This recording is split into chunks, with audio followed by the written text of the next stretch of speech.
Olá, boa tarde. 19 de maio, segunda-feira, e o Redação Regional está no ar. Hoje eu recebo no programa Juliane Fecchio. Ela é psicóloga do Santos Futebol Clube. Juliane, seja bem-vinda ao Redação Regional. Qual o papel da psicologia no esporte? Bom, o papel da psicologia do esporte ele é tão importante quanto qualquer outro tipo de preparação que os atletas passam, tanto física, técnica e tática.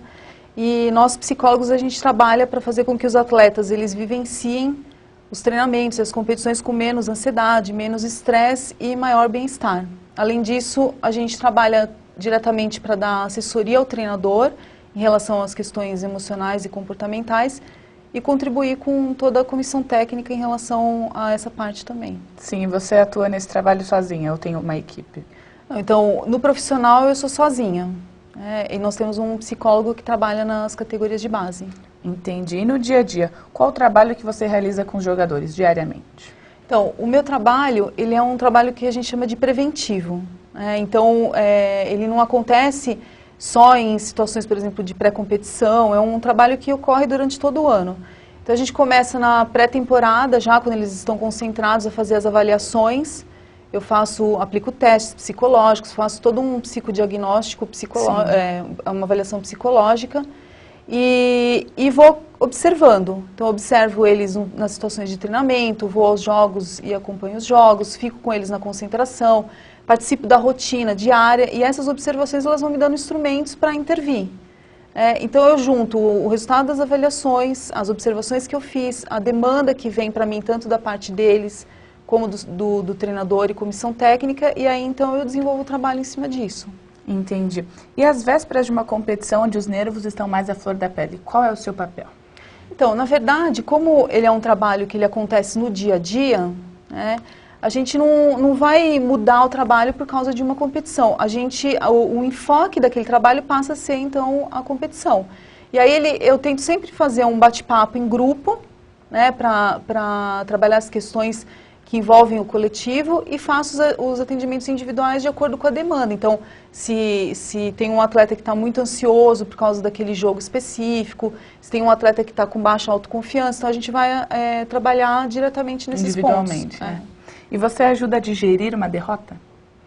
A gente trabalha para isso, é nosso papel, eu posso falar isso com experiência, porque eu estava aqui quando a gente perdeu para o Barcelona, e nós tivemos que, em 3 dias, tirar aquela angústia da derrota e ganhar, porque tinha um jogo contra o Corinthians na quarta-feira, Então, a gente trabalha para diminuir essa angústia que eles sentem depois de perder e levantar a cabeça para se motivar para o próximo jogo, porque futebol não tem tempo de lamentação, é um atrás do outro. Um jogo atrás do outro. Então tá bom, obrigada por enquanto, Juliane, mas daqui a pouco a gente volta à entrevista, porque agora chegou o momento das notícias do dia. Acontece hoje mais uma ação solidária, uma mecha por amor. Até às 5 da tarde haverá corte de cabelo gratuito no estúdio J Lisboa, na rua Dom Gaspar Afonseca, número 6, no Gonzaga. A iniciativa é da Caixa de Assistência do Servidor Público Municipal de Santos. O cabelo será doado para o acervo de mechas do Instituto Neomama, de Prevenção e Combate ao Câncer. Já no dia 26 será a vez do Lar das Moças Cegas colaborar com a ação. A reportagem completa sobre esse assunto você confere no Santa Portal. A previsão da Prefeitura de Santos é que o Museu Pelé seja inaugurado no dia 7 de junho, mesma data da chegada das seleções do México e Costa Rica à cidade. As obras atrasadas seguem em ritmo intenso para que o prazo seja cumprido.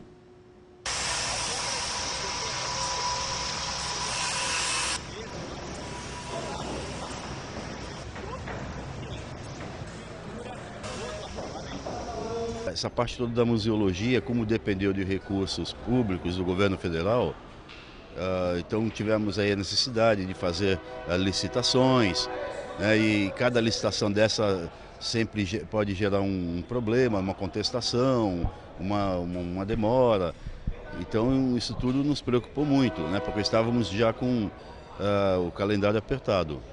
Mas hoje, neste momento, todos esses fornecimentos já estão definidos, os fornecedores estão trabalhando e eu acredito que nós consigamos, até o dia 7, realmente ter o museu completo.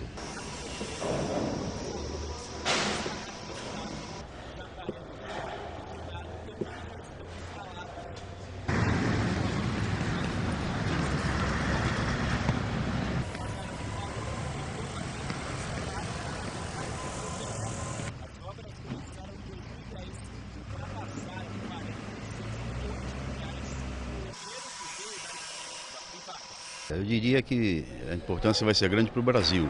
Esse daqui é um equipamento turístico do Brasil, né? Muitas pessoas não avaliam a importância que o nome Pelé tem no mundo. É uma coisa absolutamente impressionante.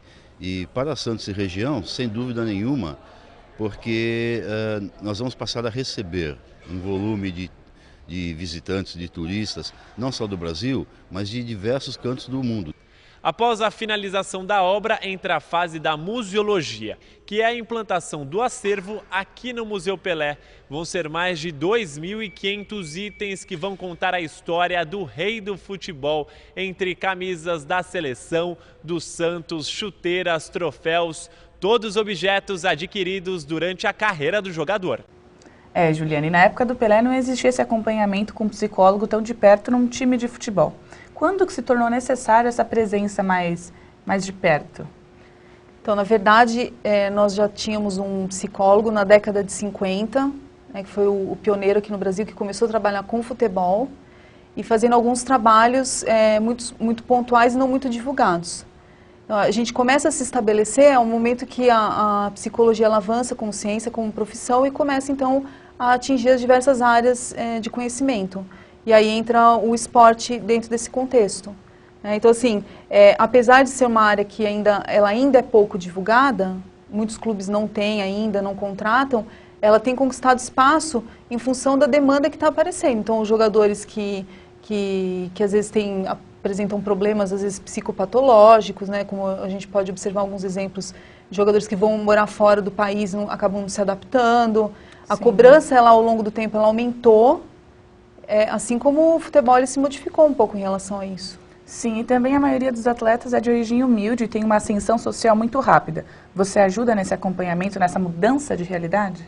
Então, na verdade, a gente tem um trabalho no Santos que está muito bem estruturado em relação a isso também, que ele começa lá na categoria sub-11 e termina comigo no profissional. Então, a gente tem um psicólogo que atende essas categorias de base e as categorias do sub-11 até o sub-15, a gente trabalha a formação.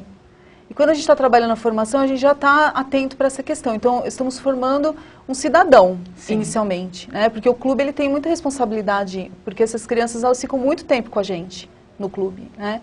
E a partir do sub-15, então, a gente começa a olhar mais para a questão da competição. E aí, na transição, que é a fase entre os juniores para o profissional, que é quando eles vão ter essa ascensão muito grande, a partir do momento que eles pisam lá no profissional, eles começam a treinar no profissional, muda todo o contexto, a vida, o salário, tudo. Então aí a gente começa a fazer um trabalho específico com esses meninos da transição, justamente para que eles estejam preparados, porque a vida no profissional ela é bem mais complicada, e também para que eles saibam lidar com a fama, com o status, com tudo isso. Contexto, né? E agora falando de Copa do Mundo, jogar em casa com o apoio da torcida parece ser muito fácil, mas também exige uma pressão muito forte. Como lidar com isso? Como o jogador lida com isso? Então, isso é muito individual. Nós temos pesquisas publicadas que mostram que tem muitos jogadores que veem a torcida a favor, às vezes, como um estímulo de estresse. Né? Então, isso vai depender muito da forma como ele vai avaliar esse estímulo. Então, a gente vai ter jogador que vai se sentir muito confortável em relação à torcida a favor e vão ter alguns que vão sentir, talvez, essa pressão.